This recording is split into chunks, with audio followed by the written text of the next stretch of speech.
March 8, 1971, Madison Square Garden. The fight of the century, Ali versus Frazier, but every federal agent in the building is watching the wrong fight. Row 2, Section 1. A black man from North Carolina sitting front row in a $125,000 full-length Chinchilla coat with a matching $40,000 hat, next to Muhammad Ali, not behind him, not somewhere in the crowd, right beside him, like a king among kings. That man is Frank Lucas, the invisible emperor of Harlem. For 5 years, Frank built a 100 million heroin empire by being a ghost. No files, no photos, no noise. He had one rule, taught to him by the dying Harlem godfather, Bumpy Johnson. The loud man dies. The silent man eats. And on this night, he breaks it. For love. For a woman. For a coat. The Chinchilla glows under the arena lights like liquid silver, pure belly to back fur. Custom made on 5th Avenue, paid in cash. No questions asked. His wife, Juliana, bought it as a gift. Because the Italians wore mink. Because their wives dripped diamonds. Because the king of Harlem should look like a king. You can almost hear the conversation in their hotel room before the fight. "Baby, you can't be shining like this," Frank mutters, staring at the coat like it's a loaded gun. Juliana smiles, wrapping it over his shoulders. "You're the boss, Frank. You move $1 million a day and dress like a driver. Wear the coat." "I ain't scared," he says quietly. "I'm careful, there's a difference. You've been hiding your whole life." "For what?" He looks in the mirror. For the first time, the peasant from North Carolina disappears. A king stares back. He makes the choice. He wears the coat. Detective Richie Roberts is watching from the cheap seats with binoculars. He's been chasing ghosts for 2 years. Bodies, powder, and whispers of blue magic flooding the streets at 98% purity. But no names, no faces, just shadows. Until now. Robert sees the coat first, impossible to miss. Then the man wearing it, sitting ringside with senators and mob bosses. And he asks his partner the question that will destroy everything. Who the hell is that? Because at that moment, the FBI knows every Italian face in New York, every Gambino, every Genovese, every made man from Brooklyn to the Bronx. But they don't know this man. And in Frank's world, there's one law that never changes. If they don't know your name, they don't know where to look. But that night, the coat gives them a starting point. A face. A target.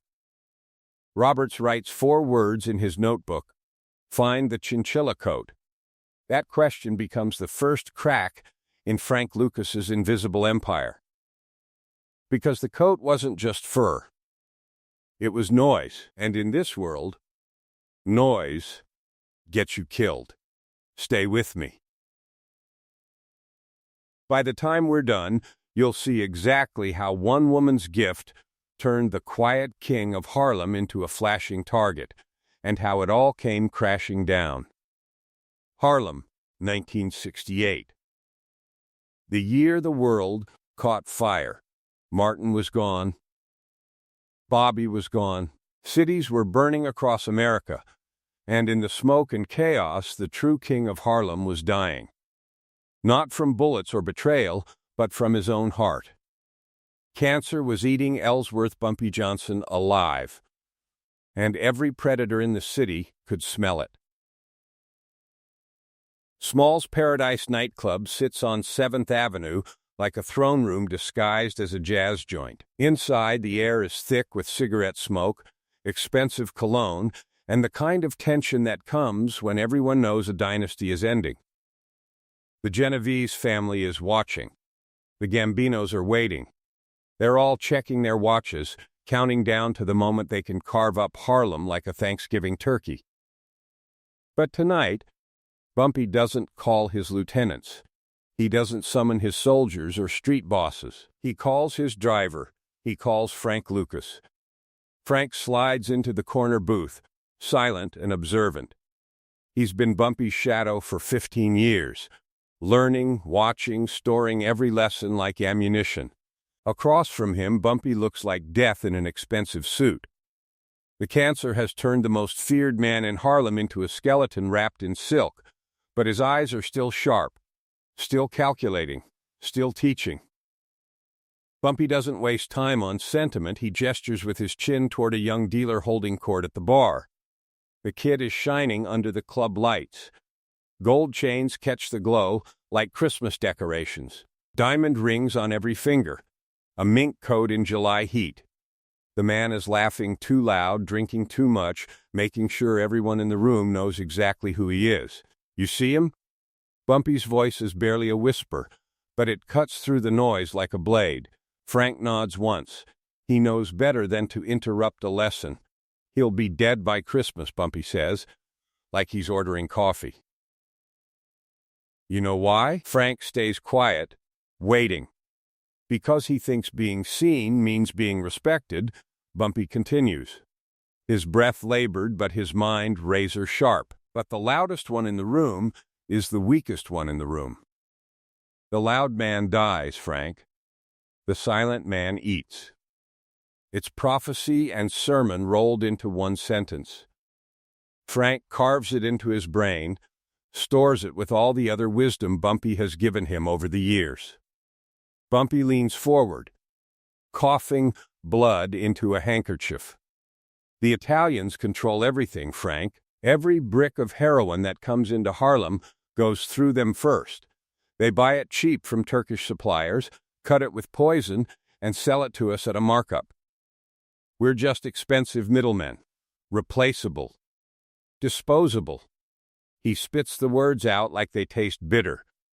You can't take my spot by just being the new boss of the same broken system, Bumpy continues. You want to be king? You have to change the game entirely. Cut out the middleman. Go straight to the source. Frank frowns. How? They got everything locked down. The docks, the ships, the customs. Bumpy smiles faintly, blood flecking his lips. They're lazy now, comfortable. They've been buying weak dope and cutting it 4 times. 10% purity if you're lucky. They used to be hungry, now they're fat. He taps Frank's chest with 2 fingers. You still hungry, country? Every day, Frank answers without hesitation. 3 hours later, that flashy dealer is found face down in an alley behind 125th Street, stripped of his gold, 2 bullets in the back of his head. The lesson is absolute. Visibility is a death sentence. When Bumpy finally collapses in Wells' restaurant 3 weeks later, clutching his chest as his heart gives out, Frank holds the dying king in his arms. In that moment, as plates shatter and people scream, Frank isn't thinking about grief. He's thinking about responsibility, about the weight Bumpy just dropped onto his shoulders. The funeral draws hundreds, politicians, gangsters, cops, and civilians, all paying respects to the man who ruled Harlem for 3 decades. The Italians send flowers and wait for chaos. They expect a war between Bumpy's lieutenants. They expect opportunity. But Frank Lucas doesn't fight for the throne. He disappears. For 6 months, nobody sees him. No clubs, no corners, no flash.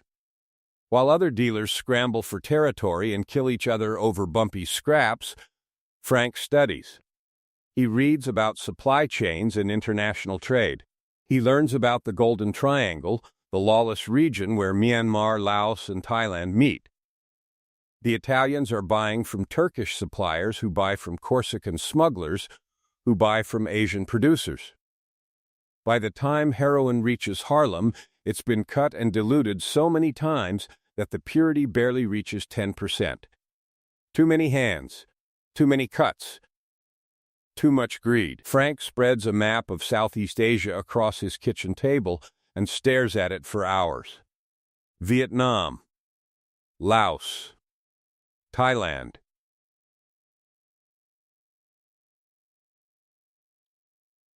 The war zone. Bumpy's voice echoes in his head. Change the game. Go to the source, and Frank makes a decision that will build an empire and ultimately destroy it. He's going to do what no American gangster has ever attempted. He's going to walk into the jungle, into the war, into the heart of the opium trade itself. The peasant from North Carolina is about to become a king. But first, he has to become a ghost. Bangkok, 1969. While America bleeds in Vietnam, Frank Lucas steps off a military transport with 2 suitcases. One contains clothes. The other contains $500,000 in cash. He's not here as a tourist. He's here to do what no black gangster in American history has ever attempted: bypass the entire Italian supply chain and go directly to the source. The Golden Triangle, the lawless intersection where Myanmar, Laos, and Thailand meet in a tangle of jungle, warlords, and opium fields stretching to every horizon. The air is thick with heat, gun oil, and the sweet, rotten smell of poppies. This isn't Harlem. This isn't New York. This is the edge of the world, where governments fear to tread and only cash speaks louder than bullets. Frank rides a military jeep deep into the mountains, past checkpoints manned by soldiers with dead eyes and automatic weapons. The meeting takes 3 weeks to arrange. You don't just walk into the jungle and demand audience with men who control the world's heroin supply. Frank waits in Bangkok, patient and respectful, letting intermediaries vet him, test him, and ultimately decide he's worth the risk. The compound sits protected by geography and armed guards who've never heard of mercy. Frank steps out in his plain suit, carrying his suitcase of cash, and meets the men who make the mafia look like children playing dress-up. These are warlords, generals of private armies, men who control entire regions through violence, loyalty, and pure heroin that tests at 98% purity. The negotiation happens in a wooden structure with no walls, just a roof and the jungle pressing in from all sides. Frank sits across from men who don't speak English, working through a translator who makes it clear that one wrong word could leave Frank's body feeding the jungle. But Frank doesn't threaten. He doesn't posture. He opens the suitcase and shows them respect, wrapped in American hundreds. The Italians come with suits and smiles, buying weak product at 10% purity for pennies, then cutting it further before it reaches the streets. Frank wants the pure product.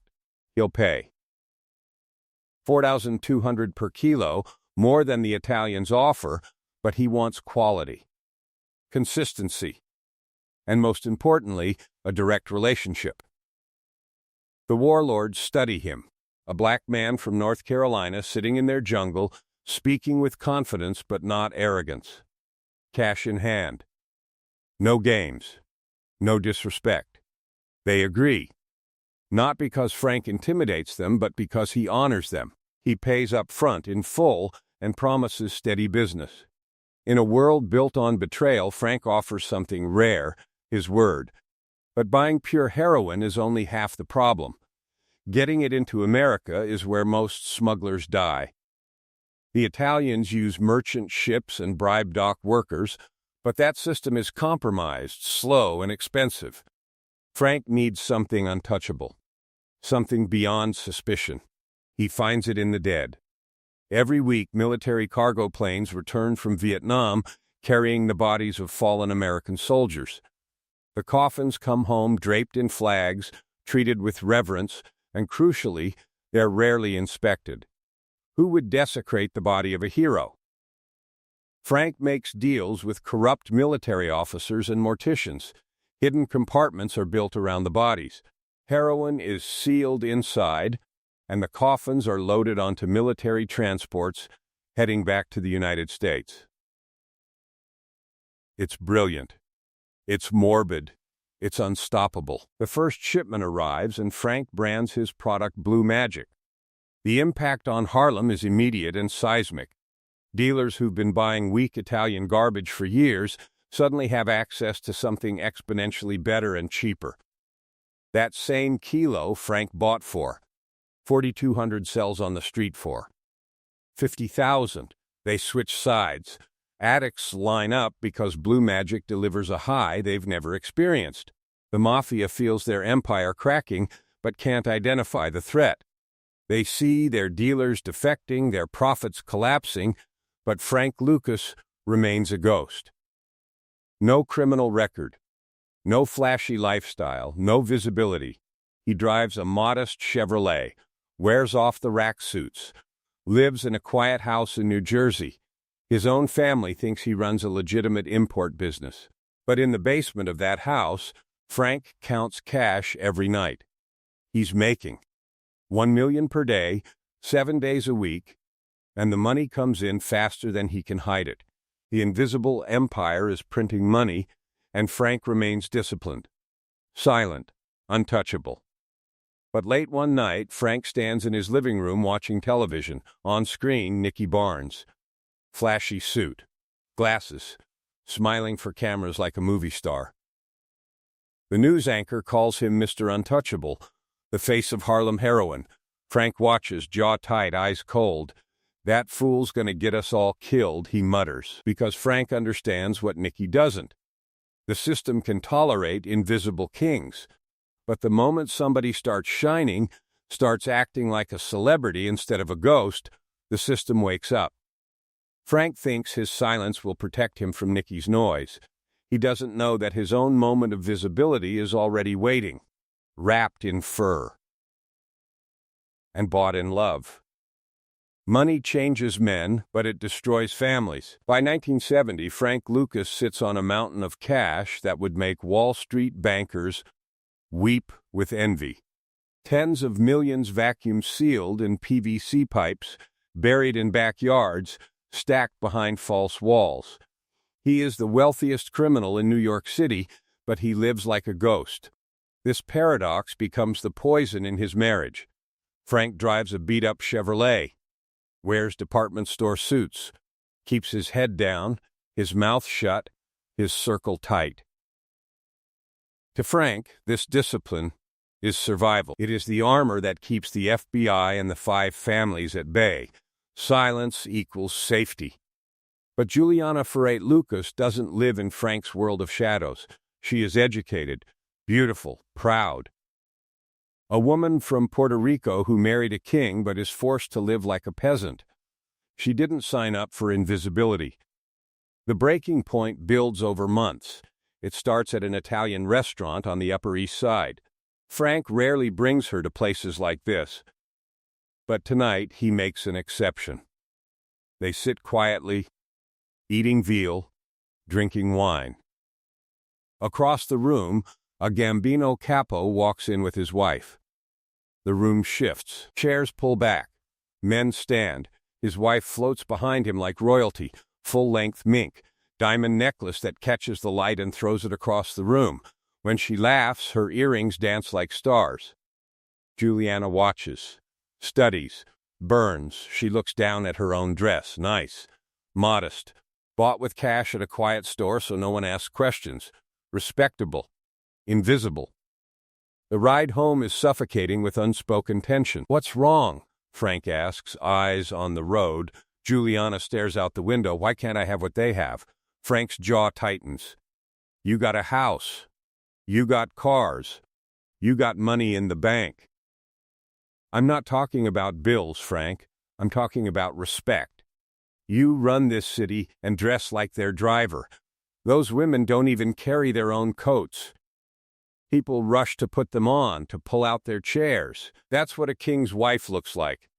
Those coats come with problems." "Problems?" She laughs bitterly. "They look like they come with power." Frank thinks of Bumpy's lesson, of that flashy dealer lying dead in an alley. You see Nicky Barnes on TV, shiny suits, diamonds, smiling for cameras. You know what that is? That's a dead man walking. You always got a story, Frank. Always got a man who did it wrong. But what about doing it right? What about being proud of what you built instead of hiding from it? The argument doesn't explode. It simmers. For months, at dinners, she stares too long at other women's jewelry. At parties, she notices how wives move away from her, sensing she doesn't wear her husband's money on her skin. When Frank flies to Bangkok for another supply run, Juliana waits exactly 1 day before making her move. She drives into Manhattan and parks outside the most exclusive Furrier on Fifth Avenue, the kind of place where appointments are required and prices aren't listed. Inside, it's cathedral quiet. Coats line the walls like religious artifacts. The salesman recognizes money when he sees it, even in a department store dress. He leads her through racks of mink sable fox, then she sees it. Hanging alone in the back, spotlit like a crown jewel, a full-length chinchilla coat, silver gray, belly to back fur, every hair perfectly aligned. It doesn't just keep you warm, it announces you. How much? Juliana asks. This particular piece is $125,000, madam. She doesn't blink. I'll take it. And that hat. The matching chinchilla hat costs another $40,000. She pays in cash from Frank's basement stacks. In 1971, she just bought a mansion's worth of fur. When Frank returns from the jungle, exhausted and jet-lagged, the coat is laid out on the bed like coronation robes. What is this? His voice is flat, but his eyes betray recognition. A gift, Juliana says softly. For my king. Frank picks up the coat, feeling its impossible weight. The fur is liquid silver under his fingers. He looks in the mirror, and for a moment, the peasant from North Carolina disappears. A king stares back. You've been hiding your whole life, Juliana whispers, draping it over his shoulders. For what? So people think you're nobody? You're not nobody, Frank. You're the king of Harlem. Frank's instincts scream danger. Every lesson Bumpy taught him says burn the coat and never speak of it again. But his ego, the hunger that built his empire, whispers something different. And his love for Juliana drowns out everything else. Ali and Frazier are fighting next month, she says. Madison Square Garden. Front row. Wear the coat. Let them see who you are. Frank stares at his reflection, at the king he's always wanted to be. All right, he says quietly, I'll wear it. The ghost is about to become flesh. And the world is watching. March 8, 1971. Madison Square Garden pulses like a second heart in Manhattan. The fight of the century, Ali versus Frazier. 20,000 people packed into a concrete cathedral, breathing the same air as senators, movie stars, and made men. Frank Sinatra sits ringside with his camera, shooting for Life magazine. The heads of the 5 families occupy their traditional seats like feudal lords surveying their kingdom.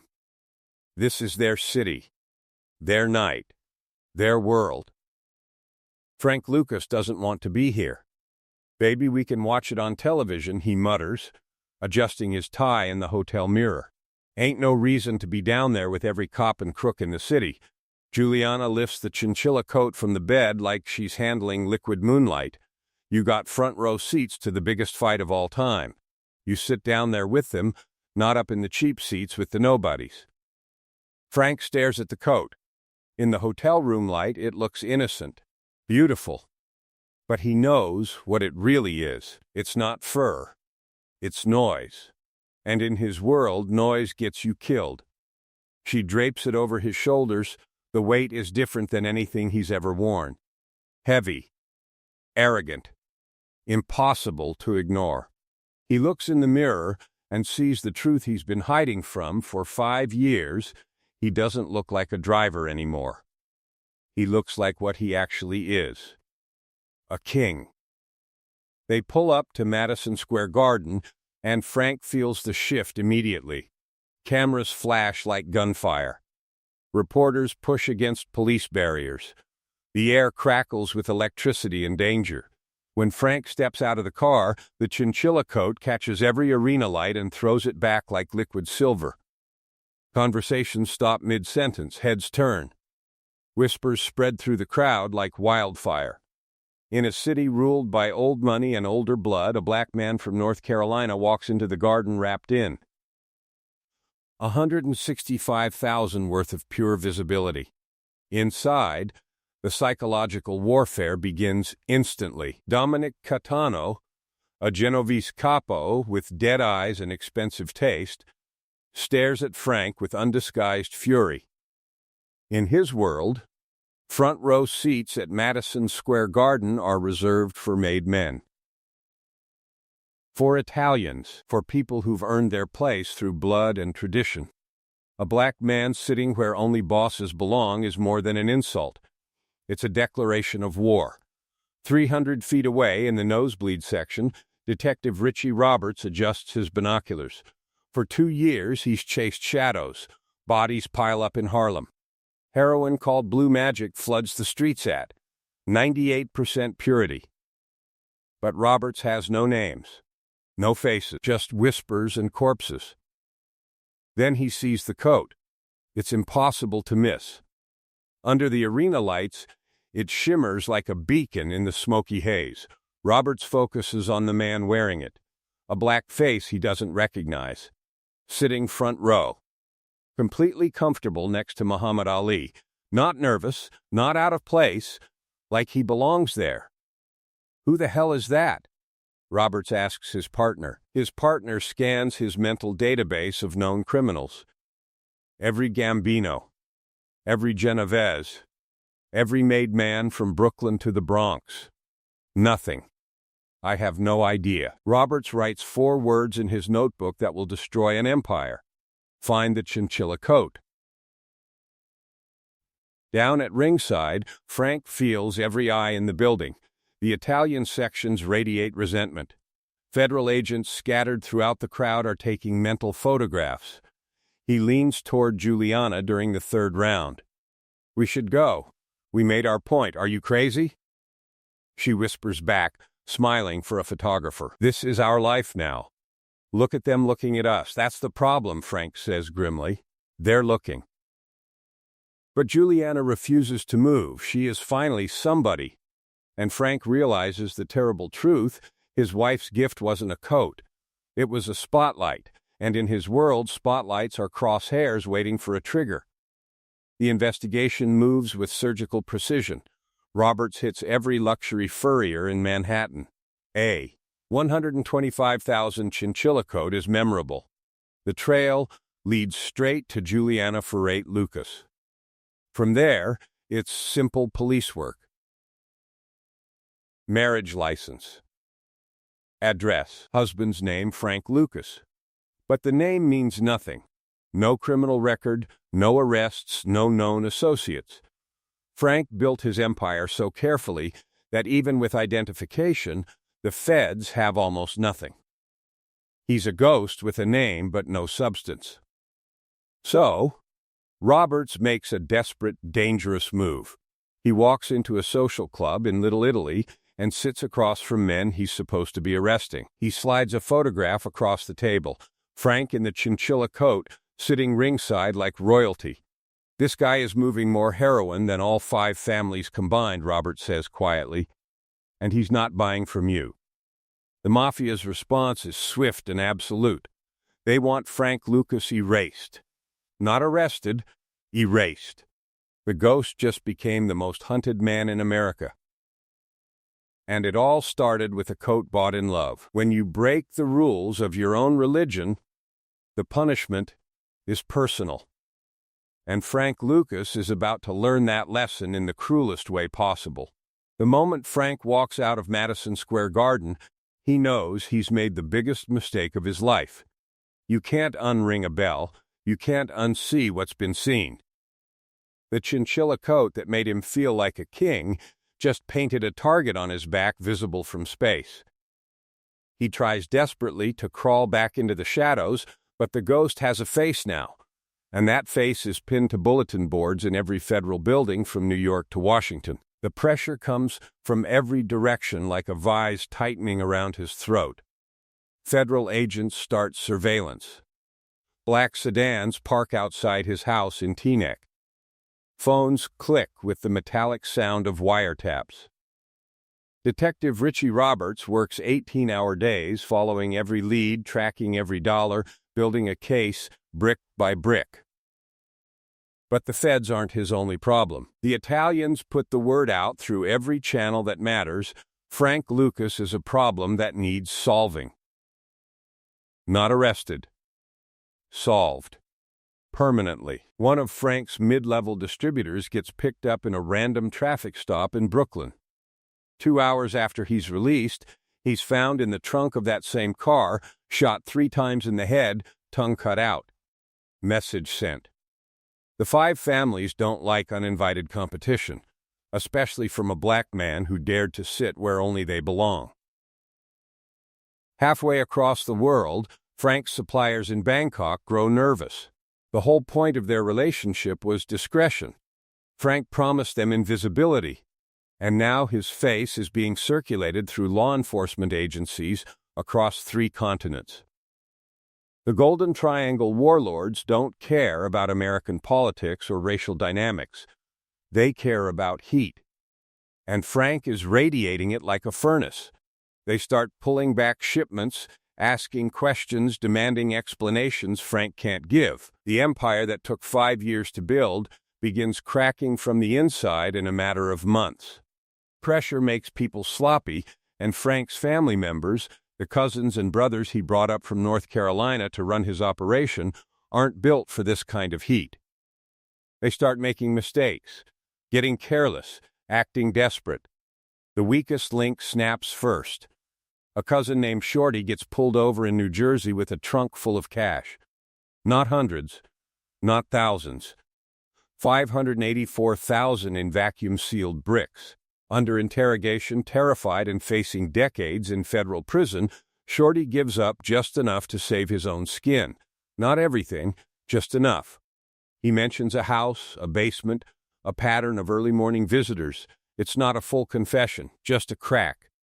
But in Frank's world, cracks become canyons. January 28, 1975. The end comes at dawn. No dramatic shootout, no glorious last stand, just the shattering of wood and the shouting of men with badges. Federal agents kick down the door of Frank's Teaneck home like an avalanche of justice. DIA. FBI. NIPD. Every agency that's been chasing ghosts for 5 years descends at once. Frank is in his kitchen making coffee when his front door explodes off its hinges. He doesn't run, doesn't fight. He stands there in his bathrobe, surrounded by his terrified wife and screaming children, watching his empire collapse in real time. The invisible king is arrested in his pajamas, squinting against the morning sun, handcuffed in front of neighbors who thought he was just another suburban businessman. They turn his kingdom inside out, every mattress sliced, every picture frame cracked. They rip through the basement and find cash in the walls, cash buried in PVC pipes in the backyard, ledgers, supply records, and enough evidence to put Frank away for multiple lifetimes. The man who moved. 1 million per day is dragged away with nothing but defeat. The charges are staggering. Conspiracy. Racketeering. Drug trafficking on an international scale. Frank Lucas faces 70 years in federal prison. At his age, it's not a sentence. It's a death certificate with extra steps. The feds offer one option: cooperation. Become an informant. Give up corrupt cops, suppliers, and associates in exchange for a reduced sentence. The word sits in Frank's mouth like poison. Informant. Rat. Snitch. In his world, these aren't just insults. They're death sentences. Informants don't just die in his world, they're erased from history. Their names become curses whispered in alleys. Frank refuses. For months he sits in a federal cell and refuses. He thinks about Bumpy's lessons, about loyalty, about the code that separates kings from peasants. But he also thinks about his children growing up with a father in prison forever. He thinks about dying in a cage, forgotten and alone, while the dirty cops who took his bribes sleep in their own beds. The choice tears him apart from the inside. Loyalty is the currency of the streets, but survival is the currency of the soul. Facing decades in a concrete box, thinking about his family's safety and his own mortality, Frank makes the choice that will define his legacy forever. He talks. And Frank Lucas doesn't just give up street dealers, he goes nuclear. He detonates the entire corrupt system that enabled his rise. He exposes massive nifty corruption, naming detectives who were on his payroll, officers who moved product, cops who provided protection. He details the bribery, the protection rackets, the entire rotten infrastructure that allowed Blue Magic to flourish. His testimony leads to over 75 corrupt officers being arrested and destroys the Special Investigations Unit of the NIPT entirely.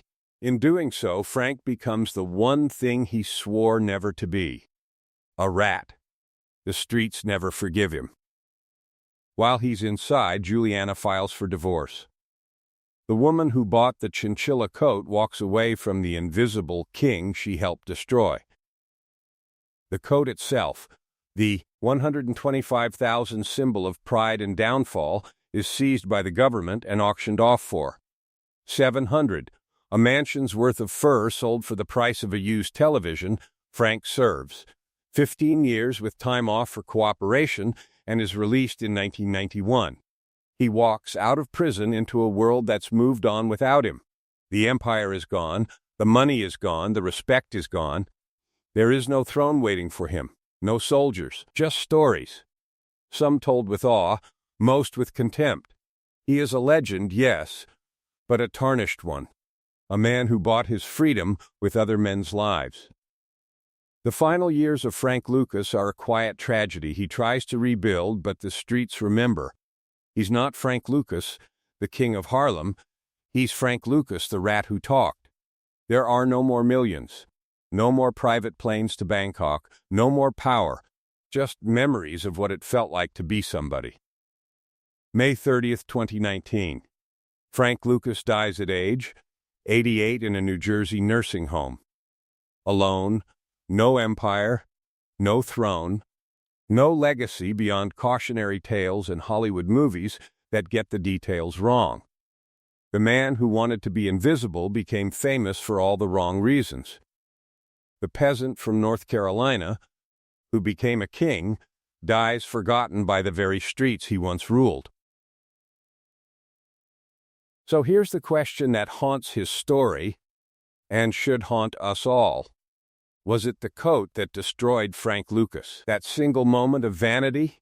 That hunger to be seen, that need to sit where kings belong? Or was the fall inevitable the moment he chose the game? Could a black man from North Carolina really build a 100 million heroin empire and keep it forever in a world designed to crush him? Maybe Bumpy Johnson was right all along. The loud man dies. The silent man eats. Frank stayed silent for 5 years and built an empire. Then he wore a coat for one night and lost everything. If you could rule an empire worth $100 million, control entire cities, live like a king, but the condition was that nobody could ever know your name, not your wife, not your children, not history itself, would you take it? Or is the hunger to be known, to be seen, to be recognized as somebody rather than nobody, the one addiction even a drug lord can't kick? Frank Lucas made his choice, and it haunted him until the day he died, alone and forgotten, in a place where nobody remembered he was once the invisible king of Harlem.